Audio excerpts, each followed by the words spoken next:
आजम खान के dream project पर bulldozer का खतरा। 2 भवन वैध 38 पर चला कानूनी हथौड़ा। नक्शा नहीं तो निर्माण नहीं, आरडीए ने सुनाया बड़ा फैसला। क्या इतिहास बनने वाली यूनिवर्सिटी अब मलबे में बदल जाएगी? नमस्कार, आप सभी देख रहे हैं समाचार प्लस ओटीटी और मैं हूं आपके साथ मेघा। उत्तर प्रदेश की राजनीति में कभी रामपुर के नवाब कहे जाने वाले समाजवादी पार्टी के वरिष्ठ नेता आजम खान की मुश्किलें कम होने का नाम नहीं ले रही हैं। जेल की सलाखों के पीछे बंद आजम खान को अब तक का सबसे बड़ा झटका लगने जा रहा है। झटका भी ऐसा जो उनके सालों के ख्वाब, उनके ड्रीम प्रोजेक्ट को मिट्टी में मिला सकता है। जी हां, हम बात कर रहे हैं रामपुर की शान कही जाने वाली मोहम्मद अली जौहर यूनिवर्सिटी की, जिस पर अब प्राधिकरण का बुलडोजर का साया मंडरा रहा है। रामपुर विकास प्राधिकरण यानी आरडीए ने एक बड़ा फरमान जारी किया है। प्राधिकरण ने यूनिवर्सिटी परिसर के भीतर बने 40 भवनों में से 38 भवनों को पूरी तरह से अवैध घोषित कर दिया है और इन्हें ढहाने यानी ध्वस्तीकरण का आदेश भी जारी कर दिया है। लेकिन प्रशासन ने छात्रों के भविष्य को बचाने के लिए तुरंत कदम उठाए हैं। चलिए आपको इस रिपोर्ट में बताते हैं जौहर यूनिवर्सिटी का पूरा सच क्या है। उत्तर प्रदेश की राजनीति में कभी सबसे कद्दावर चेहरा रहे समाजवादी पार्टी के वरिष्ठ नेता आजम खान के ड्रीम प्रोजेक्ट मोहम्मद अली जौहर यूनिवर्सिटी पर आखिरकार कानून का सबसे बड़ा हथौड़ा चल गया है। आरडीए ने एक ऐतिहासिक और कड़ा रुख अपनाते हुए यूनिवर्सिटी परिसर के भीतर बने 40 में से 38 भवनों को पूरी तरह से अवैध घोषित कर दिया है और इनके आधिकारिक ध्वस्तीकरण यानी डिमोलिशन का अंतिम आदेश भी जारी कर दिया है। प्राधिकरण द्वारा पारित पत्रांक 071 आरडीए 2026-27 के इस आधिकारिक आदेश के बाद अब जौहर यूनिवर्सिटी के वजूद पर बुलडोजर का साया पूरी तरह मंडराने लगा है। ये पूरी कार्रवाई आरडीए के क्षेत्रीय अवर अभियंता की उच्च जांच रिपोर्ट पर आधारित है, जो 28 जून 2026 को पेश की गई थी।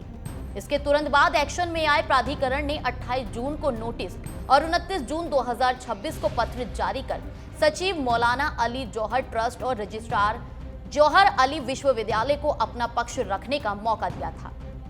इसके जवाब में आजम खान पक्ष की ओर से 8 जुलाई 2026 को एक संयुक्त उत्तर प्रस्तुत किया गया।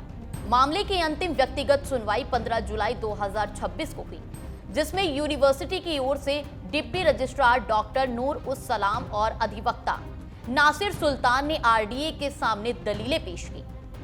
लेकिन जब आरडीए ने जिला पंचायत रामपुर से विस्तृत पूछताछ की तो चौंकाने वाला सच सामने आया।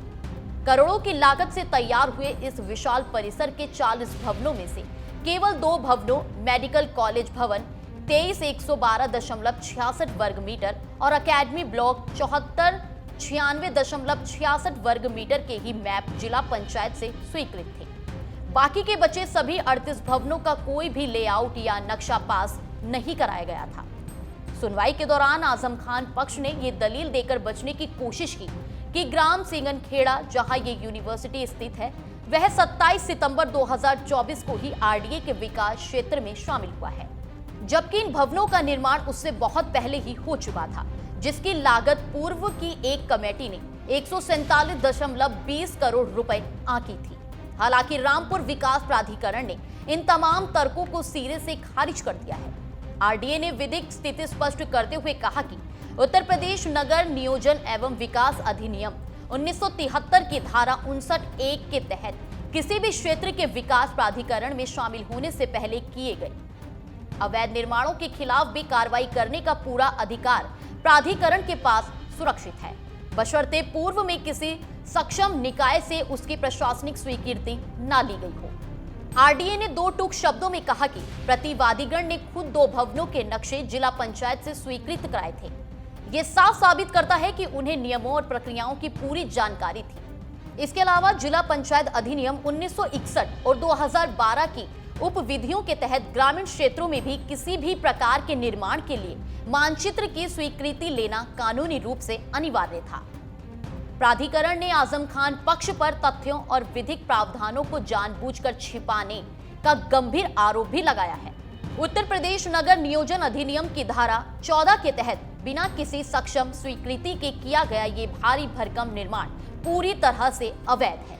इसी आधार पर आरडीए ने सभी 38 भवनों को अवैध घोषित कर 15 दिनों के भीतर इन्हें खुद गिराने का कड़ा निर्देश भी दिया है।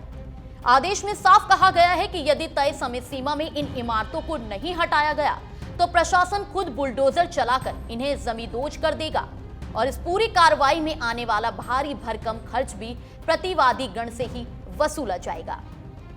इस आदेश के बाद अब इस मामले में ईडी की एंट्री और जांच तेज होने की संभावनाएं भी काफी हद तक बढ़ गई हैं। परिसर की बहुसंख्यक इमारतों पर बुलडोजर चलने की सूरत में वहां पढ़ रहे सैकड़ों छात्र छात्राओं का साल और करियर बर्बाद ना हो, इसके लिए प्रशासन ने तुरंत मोर्चेबंदी की है। यूनिवर्सिटी कैंपस के आसपास बड़े बड़े टेंट लगाकर विशेष काउंसलिंग सेंटर शुरू कर दिए हैं। शिक्षा विभाग और प्रशासनिक अधिकारियों की देखरेख में इन सेंटर्स के जरिए छात्रों को राज्य के अन्य प्रतिष्ठित और मान्यता प्राप्त विश्वविद्यालयों में ट्रांसफर एडमिशन की त्वरित सुविधा दी जा रही है। प्रशासन का स्पष्ट संदेश है कि कार्रवाई अवैध निर्माण और रसूख के दुरुपयोग पर होगी, लेकिन छात्रों की शिक्षा और उनके उज्जवल भविष्य को हर हाल में सुरक्षित रखा जाएगा। तो कुल मिलाकर रामपुर विकास प्राधिकरण ने आजम खान की जौहर यूनिवर्सिटी को लेकर बड़ा प्रशासनिक फैसला लेते हुए 38 भवनों को अवैध घोषित कर उनके ध्वस्तीकरण का आदेश जारी कर दिया है। अब विश्वविद्यालय प्रबंधन के पास कार्रवाई का पालन करने के लिए 15 दिनों का समय है, जिसके बाद प्रशासन नियमानुसार आगे की कार्रवाई कर सकता है। दूसरी ओर छात्रों की पढ़ाई प्रभावित ना हो, इसके लिए प्रशासन ने काउंसलिंग सेंटर और अन्य विश्वविद्यालयों में एडमिशन की व्यवस्था शुरू करने का दावा किया है। आगे इस मामले में क्या नया मोड़ आता है और प्रशासन का अगला कदम क्या होगा, इस पर सभी की नजरें बनी रहेंगी। इस पूरे मामले पर आपकी क्या राय है? अपनी राय हमें कमेंट सेक्शन में जरूर बताएं। फिलहाल इस रिपोर्ट में मेरे साथ इतना ही। इसी तरह की तमाम खबरों को जानने के लिए देखते रहिए समाचार प्लस OTT।